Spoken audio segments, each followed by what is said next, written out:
Buenas madrugadas, amigos, de nuevo en nuestra casa, en el Estudio 1. Esta música quizá nos diga mucho, pero con ella empezaba una gran película. Una película que es mucho más que una obra maestra. ¿Os suena este sonido? Hace 30 años que se estrenó en España. Y se formaron colapsos, hubo más de un infarto.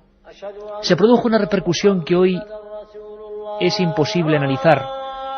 30 años. Aprovechando la inmensa cantidad de mensajes, preguntando por este filme en cuestión, hemos querido dedicar hora y media a una de las sagas más impresionantes del mundo del terror, pero de manera distinta. Vamos a hacerlo separando mito y realidad. Esta música nos lleva hasta el norte de Irak. Ahí empezaba esta increíble secuencia. Sin embargo, estoy seguro, preparaos, amigos de Milenio, que si os pongo esto otro, vais a recordarlo mucho mejor. ¡Vete! En el nombre del Padre, del Hijo y del Espíritu Santo, por la señal de la Santa Cruz, de nuestro Señor Jesucristo, que vive y reina con el Padre y el Espíritu Santo. ¡Debian! Amén. Señor, defensor de la raza humana, dirige tu mirada piadosa. Tú mataste a tu madre, la dejaste morir sola. ¡Cállate! Nunca te perdonará. Yo te ordeno, en el nombre del juez de vivos y muertos, que abandones a esta sierva de Dios. Es el poder. ¡Agua bendita, rápido! El poder de Cristo es el que te obliga. El poder de Cristo te obliga. El poder de Cristo te obliga. El poder de Cristo te obliga. El poder de Cristo te obliga. El poder de Cristo te obliga. 1:37, y esto Mike Oldfield hace 31 años exactamente lo llamó Campanas Tubulares. Y de algún modo, a pesar de 3 décadas, es imposible separar la cara de Reagan. En esa escena el padre Merrin y el atormentado padre Damian Carras observaban cómo esa niña se elevaba, levitaba, con los ojos en blanco. ¿Es posible esto? Está basado en un hecho real, pero ¿ha ocurrido otras veces? ¿Qué parte de ficción agregó Friedkin y William Peter Blatty en su obra? ¿Qué sucesos ocurren realmente y han ocurrido en estos últimos 30 años? Exorcista, mito y realidad. Un tema apasionante. Precisamente ahora que ha vuelto a estrenarse, dicen, la precuela, el inicio de todo. No está mal. Mi opinión es que no está mal, a pesar de las pésimas críticas que ha recibido. Quizá porque nada es comparable a esa primera obra maestra. Mucho más, como decíamos, que una película de miedo. Algo se nos ha quedado a todos dentro, ¿verdad? Buenas madrugadas, Carmen. Además hay un libro muy especial para, conmemorar esta increíble... Hicieron un esfuerzo quienes han visto el film y quienes no lo han visto, porque vamos a hacer un viaje por él y vamos a intentar imaginar y recrear las escenas. Quienes no han visto la película seguro que van a hacerse una idea muy parecida a lo que fue, ¿verdad? Buenas madrugadas, Iker. Claro que sí. La película del exorcista, esa que a todos nos ha quedado en la retina y que yo vuelvo a ver y me vuelve a dar miedo. 3 ejemplares, Misterios de la Iglesia, y queremos que nos pregunten su sensación al ver la película, sus vivencias, lo que les ocurrió, lo que les pasó, alguna anécdota, alguna duda, alguna pregunta, todo en torno a esta saga, cualquier tipo de posibilidad. También, como muchos dicen, lo nefandas que fueron las secuelas, Exorcista 2, El hereje, y Exorcista 3, Legión. ¿Qué pasó con ellas? ¿Es cierto que los responsables productores acabaron arruinados? ¿Es cierto que muchos actores murieron? ¿Se han inventado leyendas? Todas esas preguntas tienen una vía de comunicación, ¿verdad, Carmen? Claro que sí, Iker. Líneas abiertas 7640, palabra clave, Milenio, espacio y lo que vosotros queráis. Decirnos qué os ha parecido la nueva película, qué os pareció la película del exorcista, la primera, que yo creo que es la única, más terrorífica.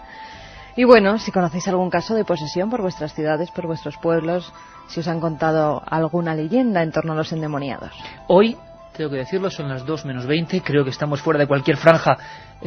Sí sabemos que tenemos mucha audiencia joven y muy joven, así que hoy especialmente un aviso, porque además lo digo sinceramente, no es morbo de que no apaguen la radio, porque sé que no lo van a hacer, pero especialmente un aviso, porque el tema es bastante duro, y además duro porque llega muy adentro, por lo que tiene este tema en su propia entraña. Cientos de mensajes desde que hace más o menos 2 semanas se estrena El Exorcista. ¿Y sabéis lo más increíble? Que han pasado cosas. Cosas que solo vamos a contar aquí, en Milenio 3.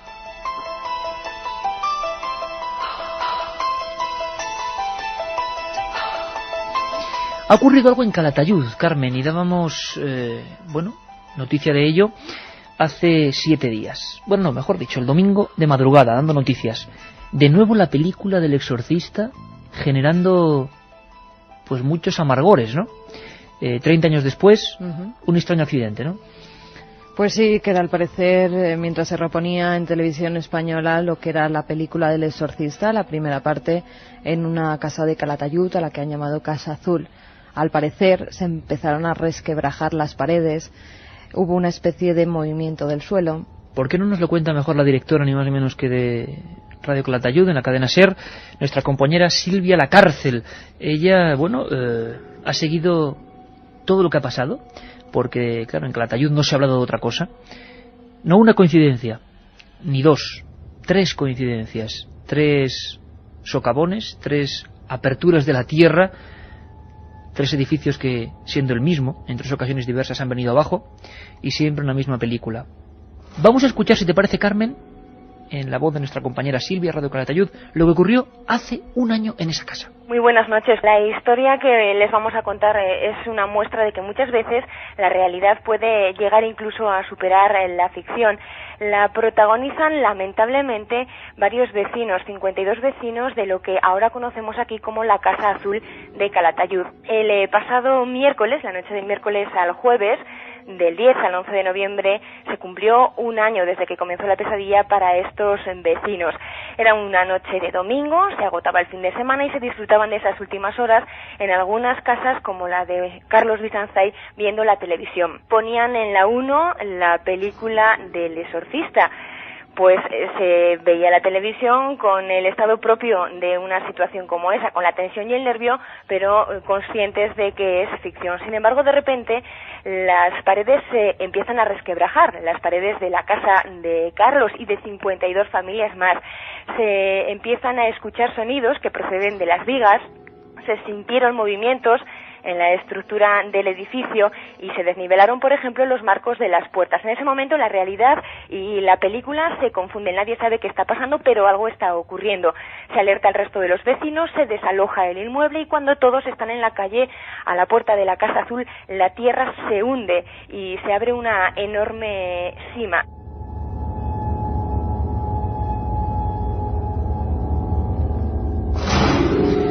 Estas músicas, ¿quién si no? Nuestro compañero Juanma Frasquet, que hoy sí que está entre tinieblas en la nave del misterio. Os prometo que la semana que viene vamos con un tema muchísimo más amable, muchísimo más cordial, muchísimo más, histórico. No os digo más. Un gran pintor, un gran maestro. Lo analizaremos también a fondo, como hoy El Exorcista, pero hoy ha tocado, porque la actualidad lo demanda así. Por cierto, no sé si lo hemos dicho, 7640, 3 libros de misterios de la Iglesia, Carmen, ¿no? Entre todos los mensajes que nos llegan vamos a sortear 3 libros de misterios de la Iglesia, donde se cuenta la historia real en la que se basó la película del Exorcista. Perfecto, pues ahora, hace 1 año pasó esto en Calatayud. Escuchad todos porque, como siempre decimos, la casualidad supera cualquier ficción. Las películas a veces se quedan cortas, El Exorcista no lo sé, pero la mayoría se quedan cortas. Esto pasaba hace 1 año. ¿Qué pasaba hace unos días? Pues la pesadilla para esos vecinos todavía continúa, porque lo que hoy es la Casa Azul es un solar expedito limpio en el que todavía no se sabe si se va a poder construir, porque hay que determinar las causas que provocaron esa sima.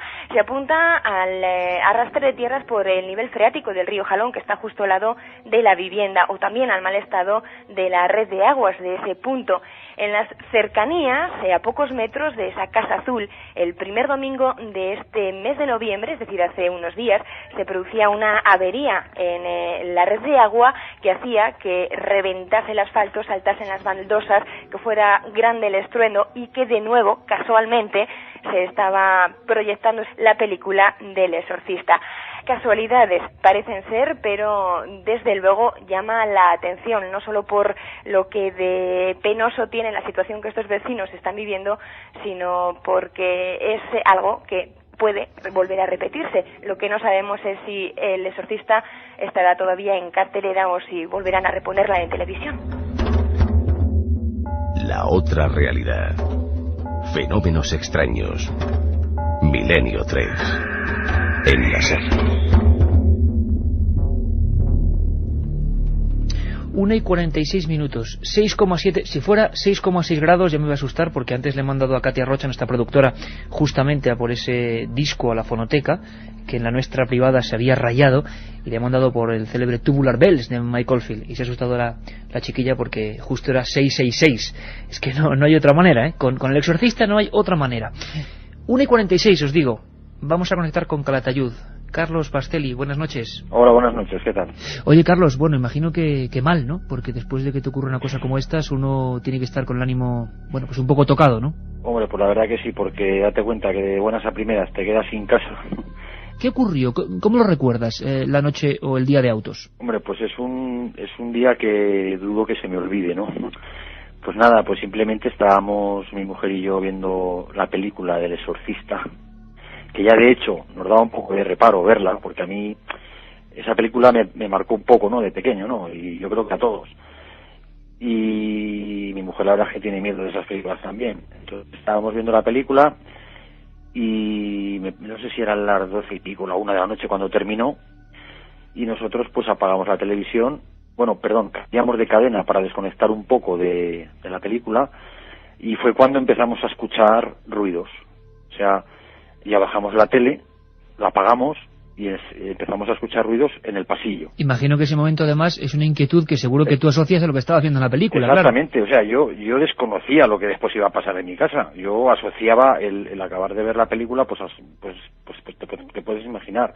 Entonces empezamos a escuchar la puerta de la calle como se abría y se cerraba. O sea, dando portazos, golpes. Luego se escuchaban como pasos por el pasillo. Ya me estaba imaginando a la mujer, a la del Exorcista andando por los pasillos, hablando un poco en broma, ¿no? Pero la verdad es que empezamos a escuchar luego en lo que es el techo, como si estuviera granizando. Teníamos a los niños durmiendo en las habitaciones y había que salir de allí. Yo también pensé pues que me habían entrado a robar, yo qué sé, cualquier cosa que se te pasa por la cabeza en ese momento. Sí, pero que esos momentos precisamente, Carlos, esos sí. segundos en el que uno no sabe qué está pasando, tienen que ser, como tú dices, que no se olvidan jamás, ¿no? Exactamente. Entonces lo que hicimos fue salir al pasillo, encender la luz corriendo, salimos a la entrada y ya no se escuchaba prácticamente ningún ruido. Entonces ya el miedo te entra en el cuerpo, pero ya asocias ya otra cosa. Entonces ya nos dimos cuenta, salimos de llano, empecé a escuchar unos chasquidos como de cristales, serían los ruidos que hacía la casa al desquebrajarse. Entonces ya me di cuenta que esta casa que estaba cediendo estaban cediendo los cimientos y que la casa se venía abajo. O sea, entonces mi mujer y yo sacamos a los críos de las habitaciones, que en pijama salimos por las escaleras, y mi mujer fue la que bajó con los críos, fue la heroína para mí, la que salió con los críos corriendo por las escaleras. Ya empezamos un poco a movilizar los vecinos. Lo que pasa que a mí me daba mucho reparo el yo desalojar un edificio entero y que luego no fuera nada. En esos momentos se puede decir que la realidad superaba cualquier ficción, es decir, que la película se había trasladado a la absoluta vida cotidiana, ¿no? Porque esos momentos uno se acostumbra a vivirlos, pues eso, viéndolos en la pantalla, pero no que le pasen a uno, ¿no? Hombre, luego ya te vas dando cuenta, después de desalojar completamente el edificio, porque ya empezamos a llamar, yo bajé corriendo y yo mientras bajábamos por las escaleras, yo pensaba que no llegaba abajo, yo pensaba que se desplomaba la casa entera y que todos los vecinos iban a caer, y yo incluido. Pero por suerte estamos todos vivos, que para mí es lo principal, que estemos todos vivos. Pues yo no llego a estar, mi mujer y yo despiertos. Si llegamos a tardar pues esas 2 horas más en desalojar la casa, más de uno hubiera caído al agujero, Tremendo. Oficialmente, Carlos, a día de hoy, ¿qué se sabe la explicación, digamos, pues oficial? Mira, la explicación oficial es que es una sima natural, que el río, según los informes que hay, que el río pues ha tenido mucha influencia, hubo 2 riadas importantes, y entonces el río pues ha tenido mucha influencia en esa sima, que le llaman una sima natural, y que la capa de arriba se ha roto y el edificio ha cedido. En la crónica de prensa venía otra vez El Exorcista. ¿Por qué otra vez? ¿Nos puedes contar? Pues otra vez, pues porque da la casualidad que no sé si hace 15 días, daban otra vez la película. Yo desconocía que daban otra vez la película, pero yo llegué a mi casa y escuché una explosión tremenda, un ruido extraño, y luego resulta que fue a ser que se hizo otro socavón a unos 200 metros de donde yo vivía, en una plaza. Y coincidió justamente con la emisión de la película. Luego me enteré en la prensa que la habían dado esa noche. Eso son casualidades. Te deseamos todo lo mejor, amigo Carlos, desde Calatayud. Vale. Un abrazo muy fuerte. Muchas gracias a vosotros. Gracias.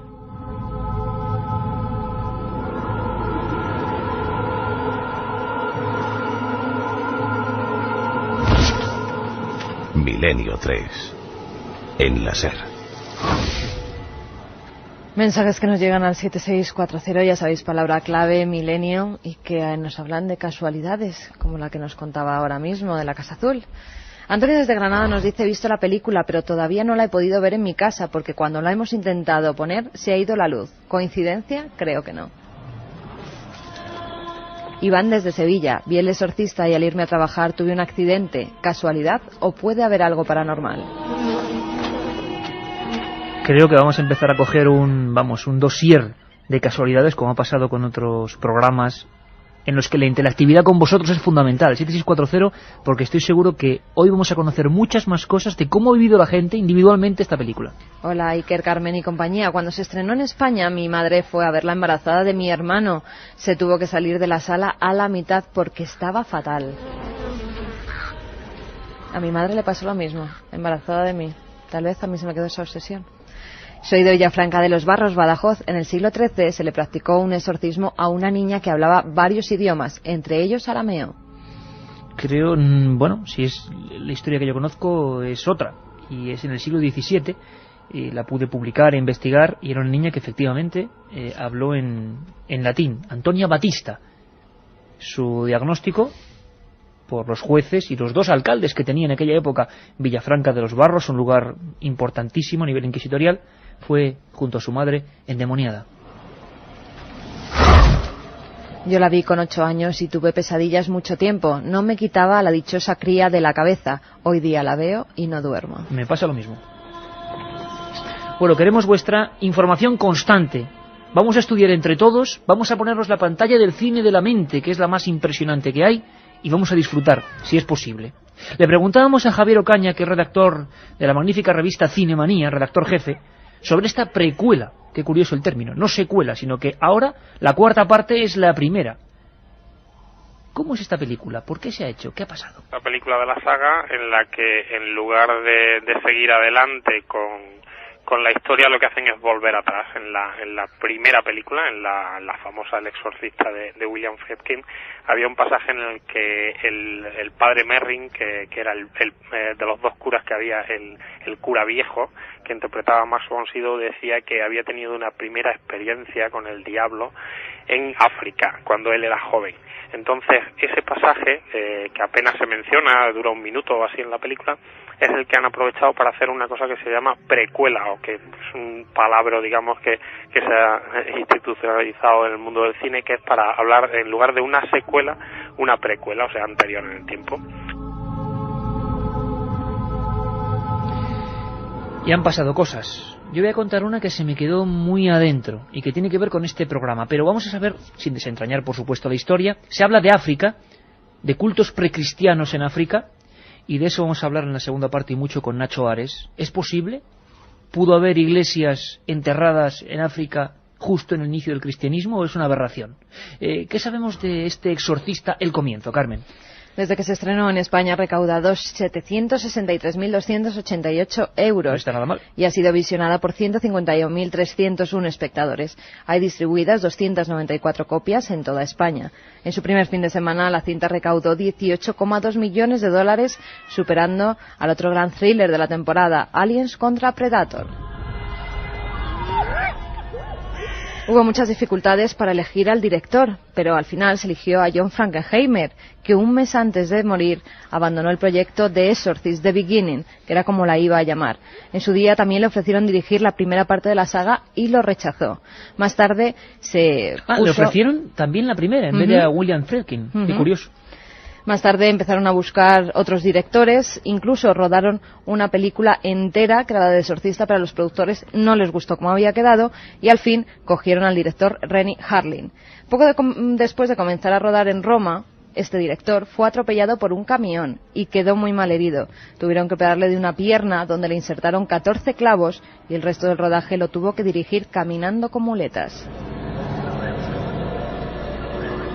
También, tras filmar una de las escenas más sangrientas de la película, regresó a su casa a dormir, a descansar, y por la mañana se encontró con una escena que le heló la sangre. Su perra se encontraba al lado de su cama, echando sangre por la boca. Inmediatamente la llevó al veterinario, donde fue intervenida de urgencia. Lograron salvar la vida del animal, pero aseguraron no saber qué había provocado la hemorragia. Tal ha sido el impacto de todo lo que ha pasado en las diferentes películas del Exorcista, que en Hollywood incluso se ha llegado a hacer un documental que emitió Entertainment Television sobre la maldición de la saga del Exorcista y las consecuencias que tuvo en las vidas de los que han participado en ella. Es decir, que se ha hecho un documental profesional sobre lo que pasó. Bueno, le preguntamos también al compañero Javier Ocaña, ya sabéis, redactor jefe de Cinemanía, sobre estos misteriosos cambios de director en este inicio del Exorcista. Escuchadle. Sí que había curiosidades, no sé si cosas raras, pero bueno, digamos que el primer director encargado de realizar la película era John Frankenheimer, que es un señor muy bueno, un director muy bueno y bastante mayor, que en el año 2003, casi cuando se iba a empezar a rodar la película, pues directamente se murió. El siguiente encargado era Paul Schrader, que es otro director muy bueno de Hollywood, un director bastante profundo, de ideas religiosas muy marcadas, que era un perfecto director para hacer una película, digamos, una buena película, no tanto a lo mejor una película comercial. Él hace la película, la rueda entera, se la enseñan a los productores y los productores no les gusta nada, les espanta directamente, dicen que es una cosa demasiado culta, entre comillas culta, y que quieren más sangre, más vísceras, más terror de usar y tirar, digamos, y terminan despidiéndolo y rodándola de nuevo en un 80% de la secuencia con otro director, un finlandés que se llama Renny Harlin, que sí que es especialista pues en, digamos, cine de acción y cine de usar y tirar de fin de semana, y ese es finalmente el que realiza la película en su mayoría, y esa es la versión que ha llegado a las salas hace un par de semanas a España y está a final de verano en Estados Unidos. El Exorcista, todo un fenómeno que va mucho más allá del cine, del terror. 121 minutos inolvidables en la primera parte, para quien los ha visto. Vamos a seguir con muchísimas cosas. Investigación científica, arqueológica y, por supuesto, eclesiástica. Os esperamos. Por cierto, que aquella tarde nunca lo olvidaré. Carlos Barroso vino con un documento. Estábamos preparando un programa sobre esto. Y esa misma tarde, John Frankenheimer, en pleno rodaje del Exorcista, dejaba de vivir. ¿Casualidad? ¿Mito? ¿Ficción? ¿Realidad? Luego lo descubrimos, amigos. Milenio 3, continuamos.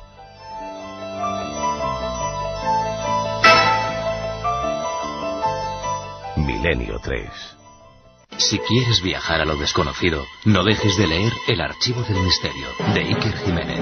Los libros del tercer milenio publicados por Editorial Edad. Ya a la venta El Enigma Nazi de José Lesta, El Código B de David Zurdo, Top Secret de Santiago Camacho, Magos y Reyes de Marrey Bueno y El Camino de Santiago de Mariano Fernández Urresti. Si te gusta el misterio, esta es tu colección. A pesar de que solo en los títulos de crédito y en una escena impactante aparece esta música, todos nos hemos quedado con ella, impregnada en los sentimientos.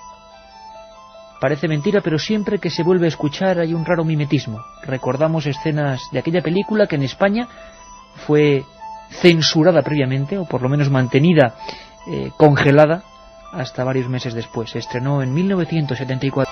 Se cuentan escenas como ambulancias a las puertas de algunos cines y todo tipo de reacciones en un pueblo que desde luego no estaba acostumbrado a ver el poder del maligno de una manera tan directa y tan cruda. Tampoco es que fuera una película gore, como se les llama hoy a las que abusan de determinados efectos. Al revés. Luego nos lo van a contar varios especialistas. Lo que daba miedo en El Exorcista no eran los vómitos verdes, ni las marcas incluso en el cuerpo de esa niña, de Linda Blair. Lo que daba miedo en El Exorcista es la posibilidad sorda, la posibilidad real de que eso pudiese haber ocurrido realmente. Dirigía William Friedkin.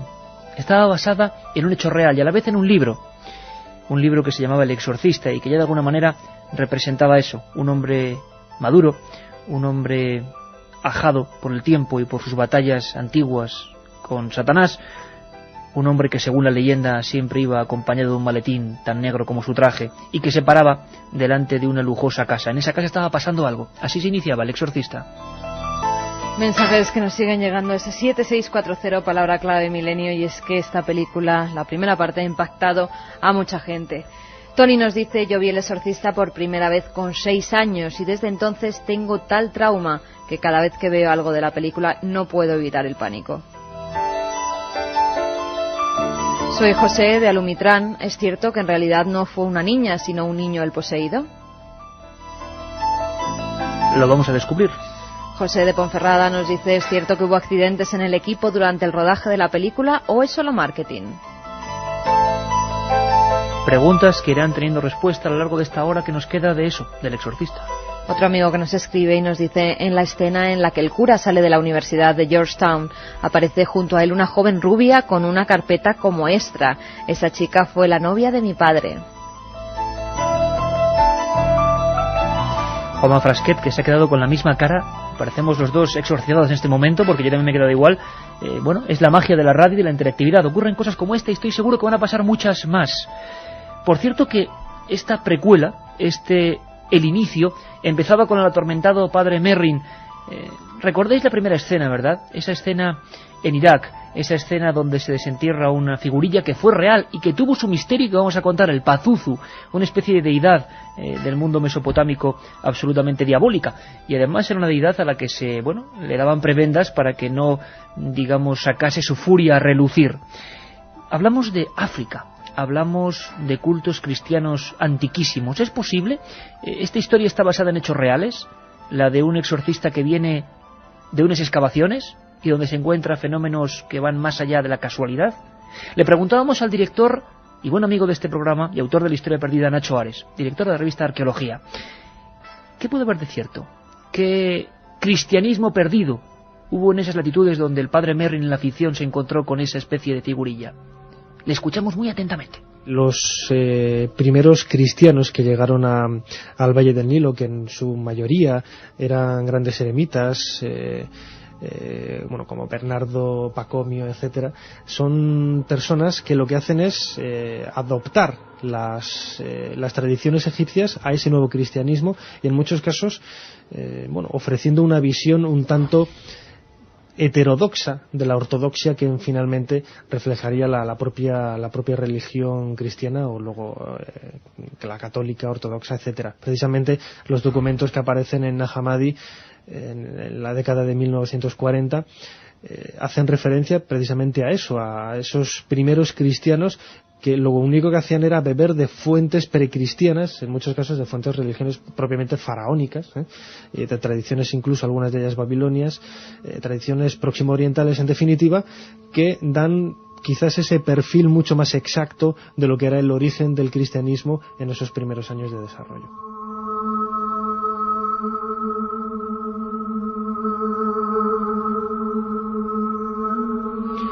Y con esta música que nos pone Juanma Frasquet, que se llama Baraka, suerte, parece que viajamos a esas arenas siempre ardientes, a esas arenas donde, según dicen por ejemplo en Egipto, está el 80% sin descubrir. ¿Cuántos descubrimientos de aquella época nos habrán sido ocultados? Nacho Ares, Carmen, hablaba de un término que creo que es clave y siempre dando todos los puntos de vista pues para que los oyentes se queden con él. Nag Hammadi. En diciembre del año 1945, 2 campesinos egipcios encontraron más de 1100 páginas de antiguos manuscritos escritos en un papiro y enterrados junto al acantilado oriental en el valle del río Nilo. Los textos eran traducciones de originales griegos al copto, el sitio de este descubrimiento al otro lado del río del pueblo moderno de Nag Hammadi, donde en el 320 después de Cristo San Pacomio fundó el primer monasterio cristiano. Poco menos de medio siglo después, en el 367 después de Cristo, los monjes locales copiaron unos 45 escritos religiosos diversos, incluso los evangelios de Tomás, de Felipe y Valentín, en una docena de códices encuadernados en cuero. Esa biblioteca fue cuidadosamente sellada en una urna y escondida cerca entre las rocas, donde permaneció sin descubrirse durante casi 1600 años. 1600 años. Eran libros encuadernados, dicen algunos que de una biblioteca herética.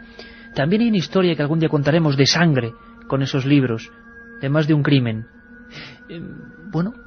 Textos, palabras sueltas de un cristianismo desconocido, de un cristianismo diferente, incluso con evangelios como el de Felipe, como el de Dídimo Tomás, textos que nunca fueron, realmente considerados oficiales, considerados inspirados, y enseguida pasaron a formar parte de ese gran pabellón de los herejes, de los heréticos. Pues en una escena que podía ser perfectamente real como la de Nag Hammadi, recrea Friedkin y recrea Peter Blatty el hallazgo del arqueólogo. Las palas entran en la arena y se encuentran una figurilla, esa deidad maléfica, el Pazuzu. Le preguntábamos también a Nacho Ares si estas deidades eran reales. Había templos en su honor. Se les brindaban sacrificios. Nos responde así. No es que haya templos dedicados a este tipo de divinidades demoníacas, sino que esas divinidades, sobre todo la acepción negativa de algunas divinidades de estos panteones, por ejemplo la diosa Sekhmet en Egipto, o el famoso Pazuzu en Asiria, en Mesopotamia, que sirve también como percha de elemento arqueológico e histórico para la saga del Exorcista, son divinidades, son personajes de estos panteones, como digo, que propiamente dicho no son elementos negativos, o no tienen esa acepción desde el punto de vista del maligno, sino que son elementos no tan demoníacos como que el hombre tiene miedo a que actúe en contra de ellos, y lo que hace, para que nos entendamos, si no puedes con el enemigo, únete a él, ¿no?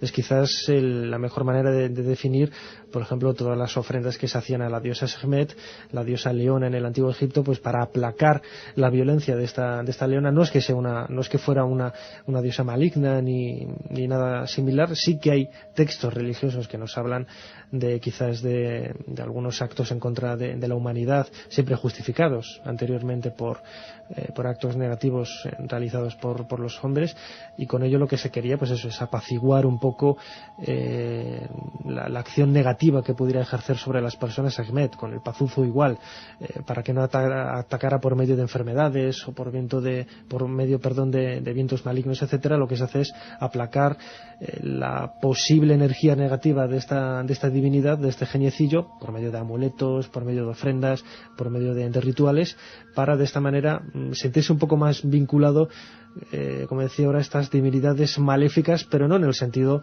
que hoy podríamos entender de estas sectas modernas que intentan adorar a Satán, al maligno, etcétera, ¿no?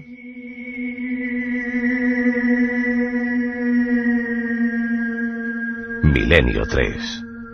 En la SER. La otra realidad. Milenio 3. En la SER.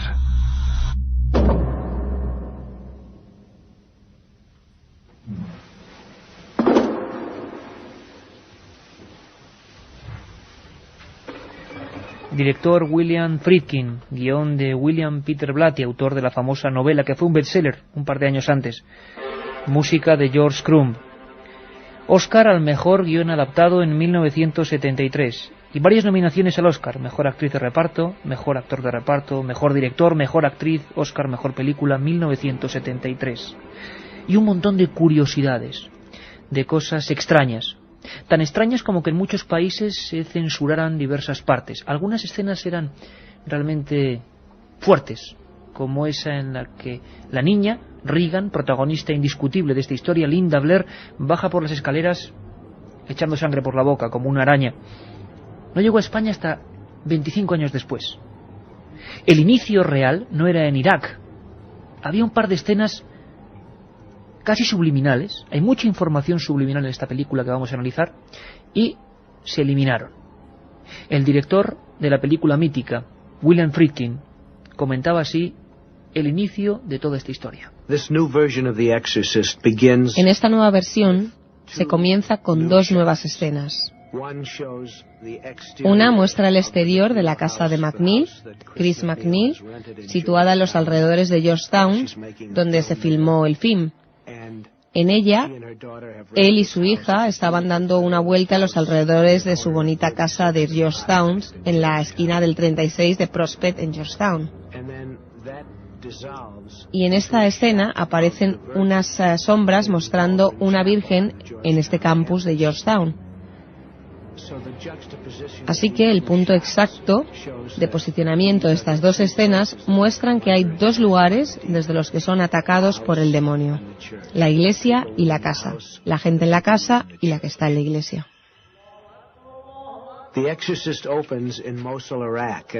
Comienza la acción con la mayor parte de la imagen nublada y actualmente también hemos grabado con predominio de escenas con niebla. Antes, en 1972-73, había algo más de 130 grados Fahrenheit a las 10 de la mañana y teníamos que parar de filmar y no volver mientras estuviera soleado, así que no volvíamos hasta las 7 de la tarde y teníamos 4 horas más con buena luz para continuar con la película, y cuando aclaraba se me vino a la cabeza la idea de la morfología que hay detrás de la película. La idea de introducir al padre Merrin, que es solo un cura, pero es también un arqueólogo y tenía experiencia con el demonio en el pasado. Él es un exorcista.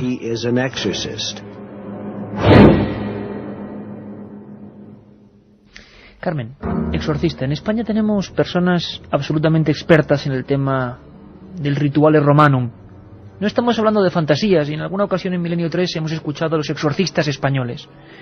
José Antonio Fortea es un hombre muy habituado a estas prácticas, y es un hombre que además ha hecho varios tratados de demonología. Hemos hablado de arqueología con Nacho. Vamos a escuchar a los científicos, incluso en la propia versión del exorcista, explicando lo que podía ser, pero también queremos tener el punto de vista, si quieres ancestral, si quieres dentro de lo que es la teología, por supuesto, de la Iglesia. ¿Quién es José Antonio Fortea? José Antonio Fortea es sacerdote y teólogo especializado en demonología. Estudió historia en la Facultad de Teología de Comillas y se especializó en la historia de la Iglesia. En 1998 defendió su tesis de licenciatura, El exorcismo en la época actual. Ha publicado innumerables obras sobre exorcismos, sobre el diablo, como son Demoniacum o Summa Satánica, y además es sacerdote, es teólogo y es párroco de Nuestra Señora de Zulema en Villalbilla, en Madrid. Bueno, pues esta persona también le hemos querido fichar, entre comillas, como guía en este viaje por una serie de películas inolvidables, por una saga absolutamente inmortal ya del séptimo arte. José Antonio Fortea nos hablaba de que no hay tanta diferencia entre lo que se exponía en el celuloide y entre lo que él mismo ha podido vivir. Yo diría que lo que caracteriza el fenómeno de la posesión es que se trata de un hecho cuyas características nos dan a entender que hay dentro algo y que una vez que se ora desaparece la posesión. Lo digo porque hay posesiones con muy pocos fenómenos, incluso en algunos con ausencia total de fenómenos.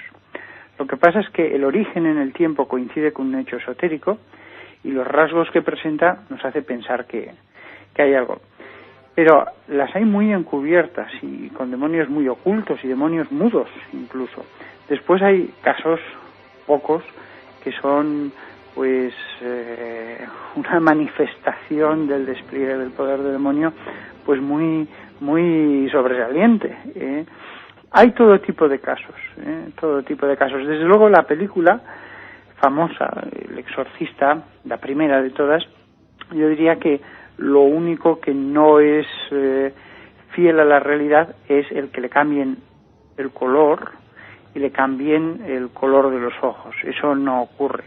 Pero, sin embargo, aunque yo por supuesto jamás hubiera aconsejado hacer tal cosa, sí que refleja muy bien la malignidad, el odio, la furia que transmite esa cara, aunque tenga el mismo color y los mismos ojos.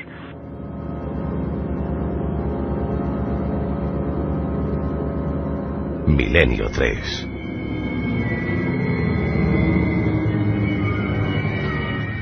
...7640, palabra clave Milenio para poneros en contacto con todos nosotros. Lo prometido es deuda. La próxima semana un tema mucho más amable, de historia y de apasionante investigación. Pero si nos pedís una cosa, para eso está el SMS, para haceros caso.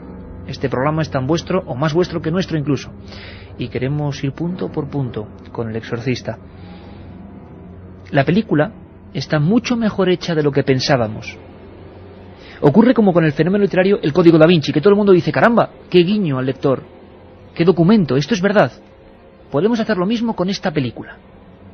No empieza todo de repente, no empieza una entidad maligna que se mete en el cuerpo de una niña, ni mucho menos, en aquella escalinata que nadie que la haya visto ha podido olvidar todavía. No. Ellen Burstyn, que además tuvo varios accidentes, la madre en la ficción, se despierta varias noches antes, Carmen, ¿te acuerdas, verdad? Ocurría algo en su casa. Esos primeros síntomas, que dicen los expertos que ocurren así. Golpes extraños.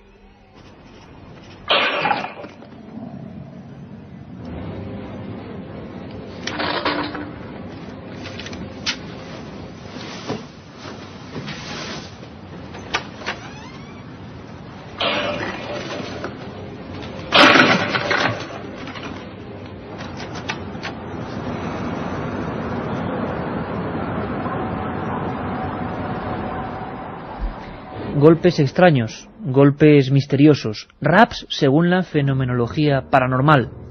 Es decir, no es algo que Friedkin o Peter Blatty pusieran porque sí, como añadido de ficción, al revés. Se habla de ellos desde el siglo XIX, golpes secos, golpes en la madera y golpes que han atormentado a mucha gente. Seguramente muchos de ellos tendrían explicación perfectamente natural, pero en la película aparecen como iniciador de otros fenómenos. Según los que saben de esto y los expertos, siempre la bajada de temperaturas y estos raps eran los inicios de algo mucho más extraño. La película sigue avanzando, El Exorcista. Hay una escena en los sótanos de esa gran villa, donde el mal de alguna manera parece haberse instalado. La niña y su madre encuentran, la madre sorprende a la hija con un juego que no estaba allí por casualidad. Una tabla con letras y números. Oye, ¿de dónde has sacado esto? Lo he encontrado. ¿Dónde? En el armario. ¿Has estado jugando con él? Sí. ¿Cómo se juega? Te enseñaré.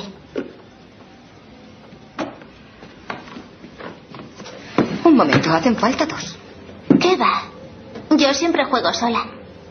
¿Oh, sí? Pues ahora jugaremos las dos. Tú no quieres que juegue contigo, ¿eh? No, yo sí. Pero el Capitán Howdy no.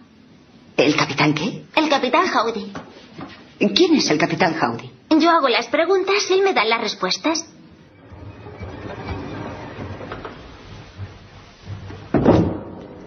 Más mensajes que nos siguen llegando al 7640, palabra clave Milenio. Ya sabéis que sorteamos 3 libros de misterios de la Iglesia donde se cuenta la historia real del Exorcista.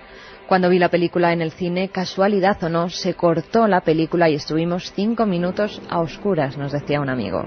Paqui de Cádiz, la última vez que vi la película estaba de guardia y se fue la luz. Además se rompió una ventana. No he pasado más miedo en mi vida. Buenas noches, el técnico de imagen de la última película del Exorcista. Se le murió su madre cuando se estrenó esta película, nos dice Jonathan desde Lérida. Hola, estoy en mi taxi y tengo alquilada la película para verla, pero tal como me lo estáis poniendo, mejor no la pongo, no sea que termine mal la noche.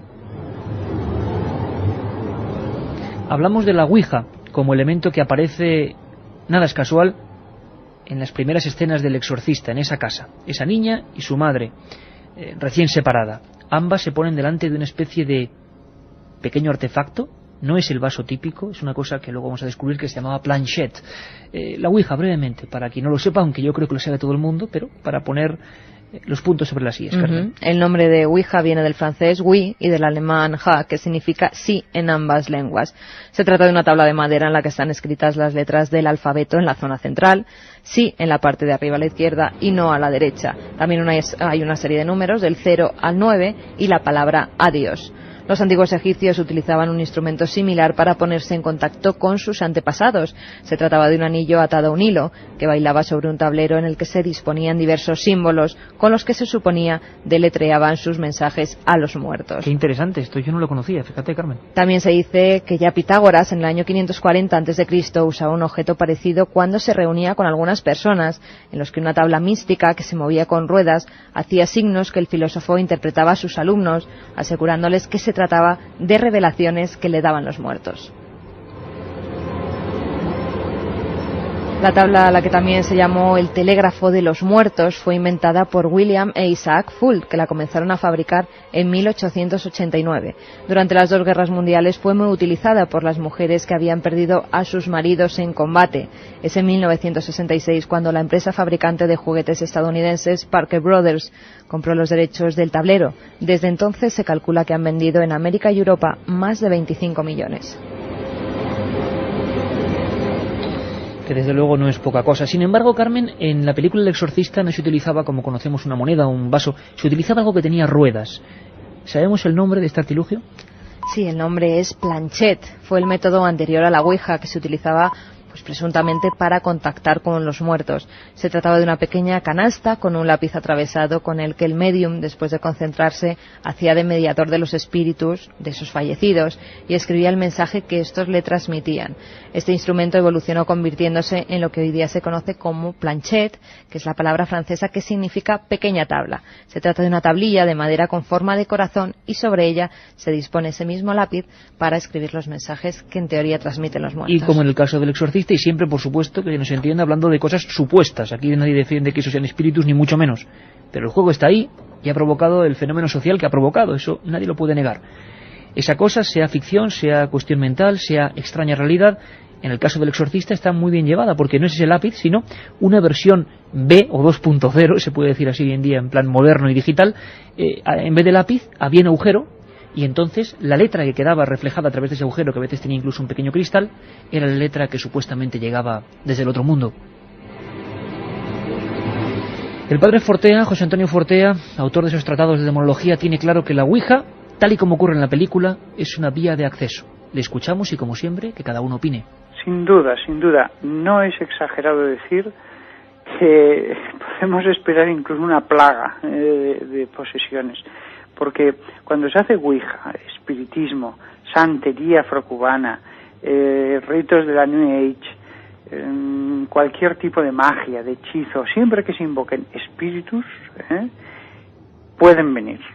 Y pueden estar alrededor un tiempo o incluso pueden entrar. Si están alrededor de uno, con la oración, a veces pueden marcharse. Pero como entren, se quedan. Y si se quedan, van a hacer a la persona la vida lo más difícil posible. A unos les atacan con depresiones, a otros les atacan con impulsos suicidas, a otros con todo un cúmulo de sensaciones espantosas, realmente sintiendo un ser dentro de ellos. Claro, esto es lo que desgraciadamente hay personas en este país que están sufriendo ahora mismo, y que los que lo escuchen, incluso familiares, dirán, oye, esto es lo que a ti te pasa.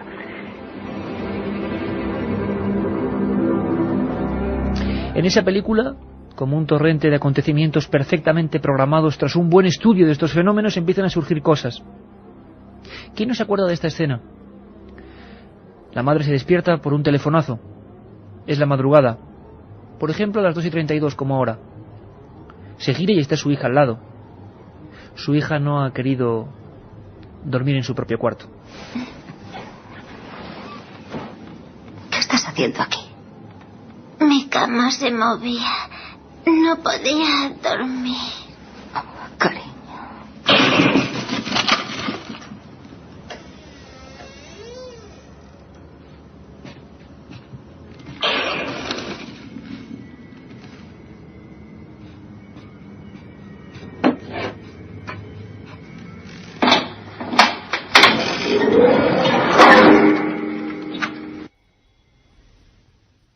Juanma Frasquet, que está utilizando Las culpas para él, la música, la banda sonora original, 1973, del Exorcista, la que realmente iba con el film.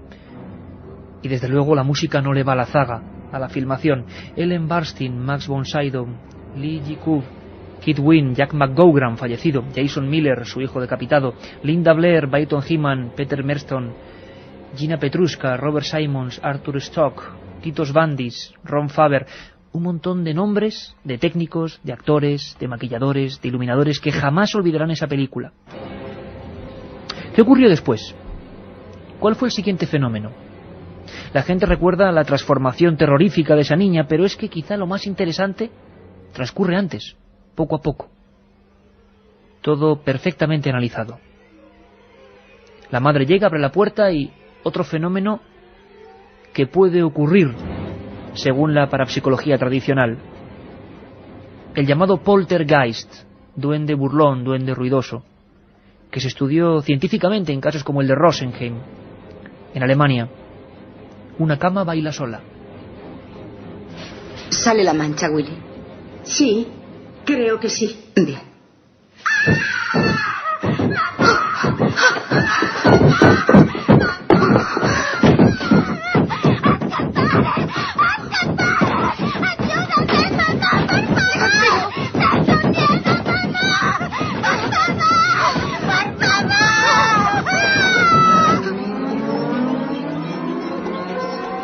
Lo que muy poca gente sabe, Carmen, y nosotros cuando nos metemos a analizar una cosa, sea El Exorcista o sea lo que sea, pues ya sabéis, todos los datos sobre la mesa, es que hay varias secuencias subliminales que dieron mucho que hablar, casi tanto como los infartos y muertes provocadas por la película con las que ahora mismo vamos.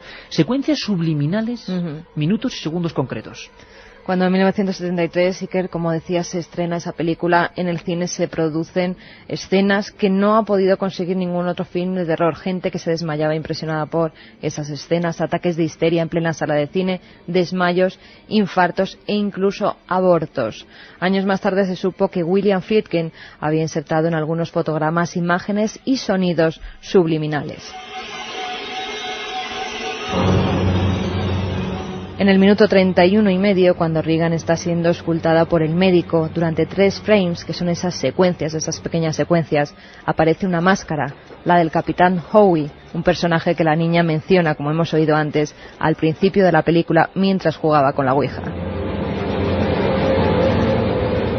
La segunda escena donde podemos ver esas imágenes subliminales se produce en el minuto 45.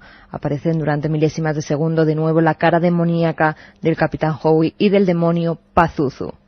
En el minuto 56:03, mientras la madre de Regan camina por la cocina, en una de las escenas se enfoca a Regan y durante unos segundos lo que se ve es la cara del demonio que posee el cuerpo de la chica. Vamos ahora con más escenas, Carmen, pero el proceso continuaba. Hay estudios, páginas web dedicadas al tema, sobre El Exorcista. La explicación médica. Los médicos, por supuesto, se ponían en contra. Y además, se utilizaron los argumentos oficiales de la ciencia para, evidentemente, desechar este tipo de historias. Y se hablaba de doble personalidad, personalidad desdoblada, personalidad múltiple. Historias tan intrigantes como un exorcismo real, por supuesto. ¿Qué decían los médicos a la atormentada madre de Regan? Verá, es un síntoma de un tipo de alteración en la actividad electroquímica del cerebro. En el caso de su hija, en el lóbulo temporal, en la pared lateral del cerebro. Es poco corriente, pero produce alteraciones extrañas y generalmente antes de una convulsión. ¿Una convulsión? El temblor de la cama sin duda se debe a espasmos musculares. No, doctor. Eso no fueron espasmos. Verá, yo me tumbé en su cama y la cama se movía. La cama se movía y se levantaba del suelo. Conmigo encima. Señora McNeil, el problema de su hija no es la cama, es su cerebro.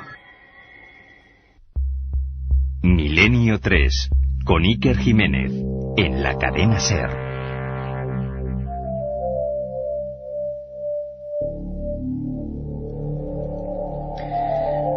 Un minuto de pausa, porque la verdad es que estamos recibiendo centenares de mensajes de gente que lo está pasando francamente mal, que no apaga la radio, pero que lo está pasando francamente mal, y tampoco esa es nuestra misión, ni mucho menos. Lo que ocurre es que cuando uno analiza El Exorcista, desde luego nada amable puede salir. Hasta aquí estamos inquietos en el estudio 1 y estamos 4 personas. Katia, que está ahí arrinconada, Juanma con sus músicas, menos mal que él, bueno, está ahí con su historia, porque si no, y nosotros dos, que siempre somos sensibles a lo que contamos.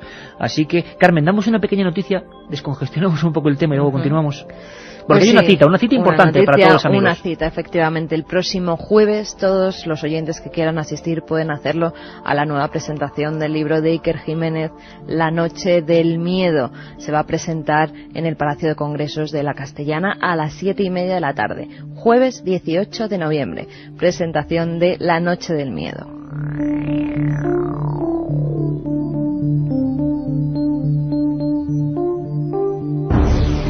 Además, queridos amigos, va a ser una ocasión, entrada libre por supuesto, para presentaros la nueva web, ikerjimenez.com, con todos los programas de Milenio 3, con vídeos, con un canal de televisión, de alguna manera llamándolo así, propio, y un montón de cosas, coordinado por el nuevo webmaster Guillermo León, y la verdad es que yo creo que va a ser una experiencia fabulosa. Por un lado el libro, va a estar Javier Sierra, va a estar Pablo Villarrubia, va a estar un montón de gente, de amigos del misterio, y será una ocasión increíble para veros. Carmen, el lugar, la hora, 7:30, ¿no? A las 7:30 de la tarde en el Palacio de Congresos de la Castellana, aquí en Madrid. Que por cierto, además, hablaremos con catedráticos porque la Complutense está haciendo un curso maravilloso de periodismo del misterio. Van a estar un montón de amigos de los medios de comunicación y el misterio. Ese mismo día yo estaré en la Complutense a las 4 de la tarde, pero todos los amigos, daremos todos los horarios, van a estar durante toda esta semana. Así que ya tenéis información, esperamos veros y daros un fuerte abrazo. Ahora no sé si decir lo siento o decir vamos allá. Continuamos, El Exorcista. La otra realidad. Milenio 3. En la SER. Muchos mensajes que nos siguen llegando a ese 7640, palabra clave Milenio. Lorena de Santamar nos dice: jopelas, qué miedo. Solo he visto esa película una vez en mi vida y ya no he podido verla nunca más y ni la veré. Es superior a mí. Sergi de Mallorca: he hecho un trabajo acerca de personas que transportan el frío y que son mediums del mal. Ya no hago ningún trabajo más de ese estilo. Qué miedo. Pues casi que mejor. Un mensaje que a mí me ha dejado helada. Estoy escuchando y rezando. Hola, soy un vigilante, estoy solo en una fábrica y sin luz. Estoy acongojado, pero no me separo de la radio. Víctor desde Valencia: viendo la película solo en mi casa, la pausé cuando sale la cara del demonio y se fue la luz. Casi me da un infarto. O sea, puso el pause y se quedó. Esa escena que es tremenda y 2 o 3 tremendas, que sale el pazuzo, la cara del demonio, y en ese momento veis se le va la luz de la casa. Bueno, por lo menos no se le ha caído la casa, como en Calatayud. Miguel desde Córdoba nos dice: Iker, hemos visto El Exorcista varias veces en mi casa y por la mañana aparece un marco de foto de Cristo volcado boca abajo. Ha ocurrido 3 veces.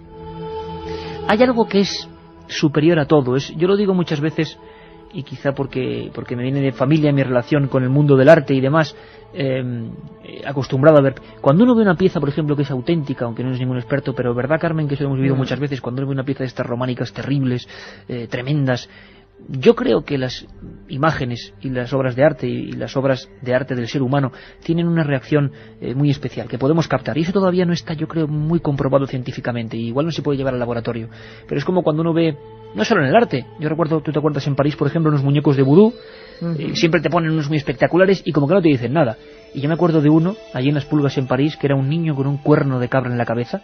Era muy sencillo, pero aquello tenía algo, y yo no soy ningún místico, ni creo ni dejo de creer en nada, pero ahí había algo. Bueno, pues mucha gente piensa que en esta película hay algo, y que por mucho efecto especial y una primera parte de la película que está muy bien llevada de la nueva secuela, nada puede ser igual. Esa película tenía algo que muchos achacan a más allá del celuloide.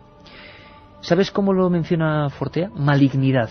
Y esa malignidad él la ha visto en personas de carne y hueso. En el poseso hay una percepción, incluso por parte de los que conviven con la persona, una percepción de la malignidad.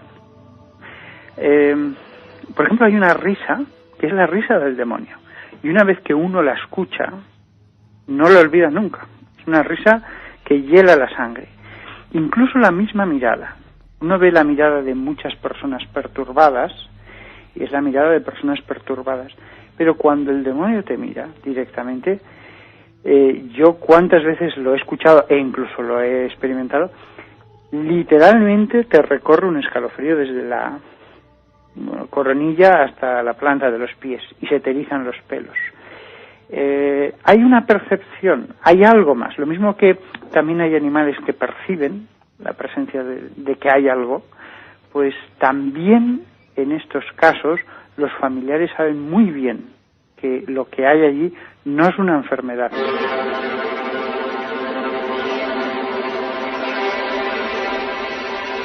Continuamos, Iker, con esas secuencias subliminales que el director William Friedkin fue insertando en esa magnífica película del exorcista. En el minuto 56:13, Chris, la madre de la poseída, intenta abrir la puerta de la habitación. En ese momento aparece y desaparece rápidamente la imagen de la estatua del demonio Pazuzu flotando en esa estancia. Cuando se cumple 1 hora desde que se inicia el film, se ve la cara del demonio, y 43 minutos después, cuando los sacerdotes están exorcizando a Regan, durante unos segundos la cara de la niña se transforma de nuevo en la del capitán Hallwey. En una de las escenas que ha pasado a la historia como de las más terroríficas es la de Regan girando la cabeza 360 grados. Sobre su cara en ese momento aparece en algunos de los fotogramas de nuevo la cara del capitán. Un personaje mucho más presente, que muchas personas que hemos visto la película lo teníamos como una frase en un momento dado, en una secuencia, ¿no? Mucho más presente. Y por último, cuando el padre Carras pide al demonio que lo posea a él y deje a la niña, el diablo le obedece y hace que el sacerdote se dirija hacia la ventana para lanzarse por ella. En esos instantes aparece el rostro de su madre reflejado en la del padre Merrin. Escenas realmente impresionantes que yo creo que no dejan igual a nadie. Es decir, están ahí y se hicieron matemáticamente para crear unos efectos. Sébastien Darboux es uno de los, el fundador, dicen, del terror parapsicológico, años 70-80 en España, autor de 6 largometrajes, algunos de ellos interesantísimos, como El viaje al más allá, hablando de fenómenos ocurridos en España. Uno de ellos un exorcismo. Darboux llegó a trabajar con William Friedkin. Él mismo le confesó lo mal que lo estaban pasando. La obra El exorcista de William Peter Blatty fue realmente una tragedia, ¿no? Desde el momento que se escribió la obra, el propio Peter Blatty estuvo enfermo. Yo conocí la historia cuando ocurrió, porque éramos compañeros de la misma editorial de Plaza de Janés y me lo explicó, ¿no? Y el hombre lo pasó mal. Luego, cuando escribió, una serie de hechos le ocurrieron durante todo el proceso de la escritura de la novela. Posteriormente, con el rodaje, que creo que fue la Warner, se quemaron los estudios. La actriz se cayó del caballo y tuvo graves accidentes. Murió otra actriz. Hubo otro actor que al terminar la película murió de cáncer. Una serie de desgracias que además tenían su concomitancia material en el propio plató, puesto que se producían explosiones de proyectores, caídas de decorados, se quemaban cosas extrañas, ¿no? Y la maldición continuó, fíjate si llegó a continuar, que hasta los propios actores en general no hicieron nada más. Hace ya 3 años casi le preguntábamos a ese genio del terror hispano, Jacinto Molina, más conocido como Paul Naschy, la repercusión que él mismo vivió aquel año 74. España entera estaba convulsa ante esta película que era algo más allá de todo lo conocido. La película en aquel momento causó un impacto enorme, ¿no? Y yo mentiría si no dijera que a mí también lo causó. Es decir, es una película que impresionaba y que tenía momentos realmente tremendos, ¿no? Pero claro, yo voy más allá de los efectos especiales. Lo tremendo de esa película era la posibilidad de que eso pudiera ser cierto, ¿no? Es decir, que realmente el demonio pudiera poseer a una persona y que sucedieran fenómenos tan absolutamente terroríficos como los que ocurrían en la película, ¿no? En el minuto 56, escena subliminal y algo entra, algo cambia. La película es un antes y un después. Los médicos examinan a esa niña que empieza a hablar de una manera muy distinta. ¿El doctor Klein? Sí, soy el doctor Klein. Este es el doctor Klein. Soy Sharon. La niña se ha puesto peor desde que le llamé. Será mejor que suba. ¿Ha vuelto a tener espasmos? Sí, pero ahora son más violentos. ¿Le han dado la medicación que le receté? Sí. ¿Qué era? Toracina. Y antes Ritalina. Chris, los médicos. Señora McNeil, el doctor Klein. ¿Qué está pasando? Haga algo, doctor. Ayúdenme. ¡Quiero matarme! ¡Me quemo!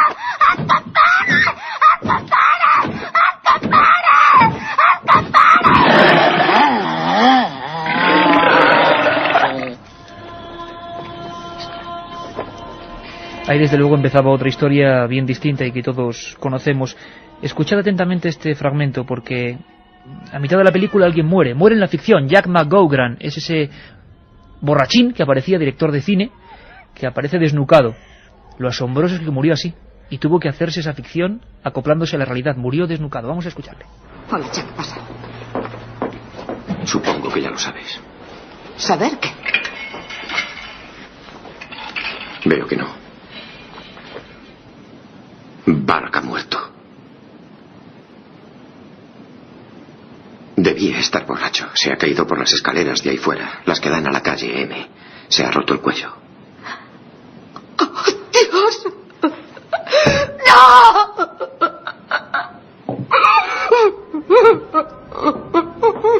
¡No! Infarto fulminante. El desnucamiento en la ficción, infarto fulminante en la misma escena cuando se rodaba la escena Jack McGowan. Vamos rápidamente con una serie de elementos dignos de la reflexión, Carmen. Pues sí, que una de las primeras casualidades extrañas que ocurre es cuando nada más descender del avión que le había llevado hasta Nueva York, donde tenía que comenzar a rodar la película, el actor Max von Sydow, que interpretaba al padre Merrin, recibió la noticia de que su hermano había muerto de manera repentina en Suecia. Días más tarde, ya comenzado el rodaje, se tuvo que parar durante varias jornadas, ya que von Sydow de nuevo enfermó gravemente. El actor irlandés, Jan McGrogan, de 54 años, que interpretaba el personaje de Burken Dennings, que muere a manos del demonio en la película, falleció de forma inexplicable y repentina como consecuencia de una simple gripe. Varios rollos de la película aparecieron velados y otros desaparecieron para siempre. La actriz Ellen Burstyn, que hacía el papel de Chris MacNeil, sufrió fuertes dolores de espalda durante todo ese rodaje. Durante la estancia en Irak, donde se rodaron las primeras escenas, pues varios miembros del equipo técnico se vieron afectados por insolaciones y disentería. El abuelo de Linda Blair murió mientras ella rodaba la película. El hijo recién nacido de uno de los ayudantes de cámara falleció repentinamente después del parto. El operario encargado del sistema de aire acondicionado de los estudios de la productora falleció también de manera inesperada. Apareció el cadáver del conserje de uno de los platós del rodaje, que fue asesinado misteriosamente. Jason Miller, que interpretaba al padre Carras, perdió a su hijo de 5 años en un accidente absurdo. Mientras el niño se encontraba en una playa próxima a los estudios donde se estaba rodando la película, una moto se salió de la carretera y fue a parar contra el pequeño, seccionándole la cabeza.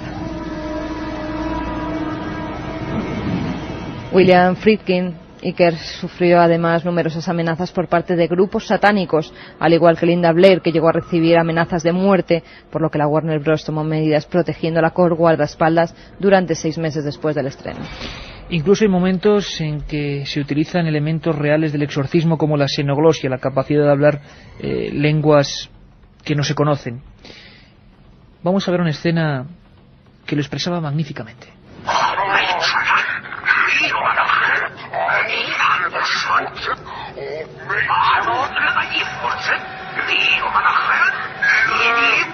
¿Quién eres? Es nuestro idioma. No hay duda. ¿Qué quieres decir? Sí, dicho al revés. Escucha. ¡Danos tiempo! ¡Desconfía del cura Merrin! ¡Déjame morir! ¡No soy nadie! ¡Nadie, Merrin! ¡Ah! ¡Danos tiempo! ¡Déjame morir!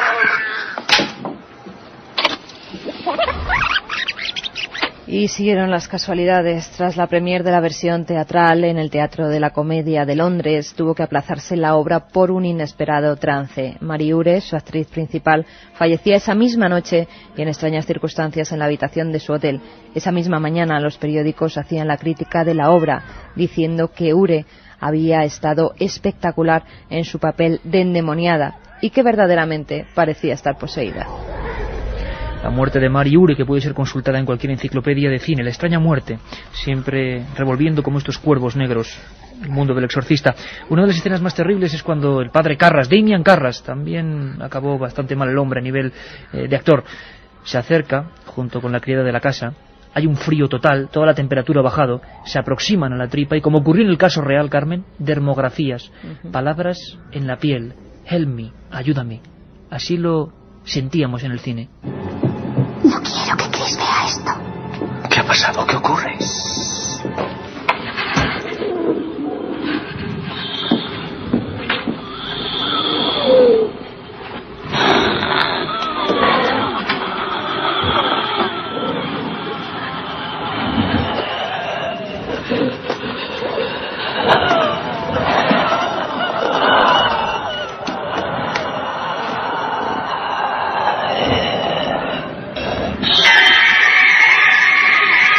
con ese sonido tan penetrante aparecían las letras sobre la piel.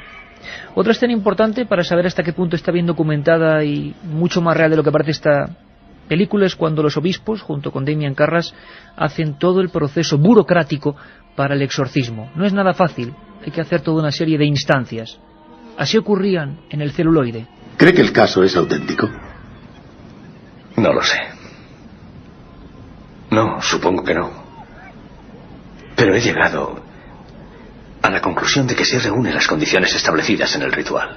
¿Quiere hacer el exorcismo usted mismo? Sí. Quizás sea mejor una persona con experiencia, tal vez alguien que haya estado algún tiempo en misiones. Lo comprendo, Ilustrísima. Veré de quién disponemos. Cuando lo sepa, se lo comunicaré enseguida. Gracias, Ilustrísima. Él conoce todas las circunstancias. Esos eran los diálogos, esas eran las escenas, y se hablaba de Merrin, el padre Merrin. Las secuelas que vinieron después, como El hereje o Legión, no fueron desde luego ni la sombra de la primera. Los trailers en América volvieron a despertar una expectación que luego fue un auténtico fracaso. Nada igual que aquella película del 73. Este era el tráiler original, así sonaban los cines, de Legión, El Exorcista 3. Take me! Come into me! Take me!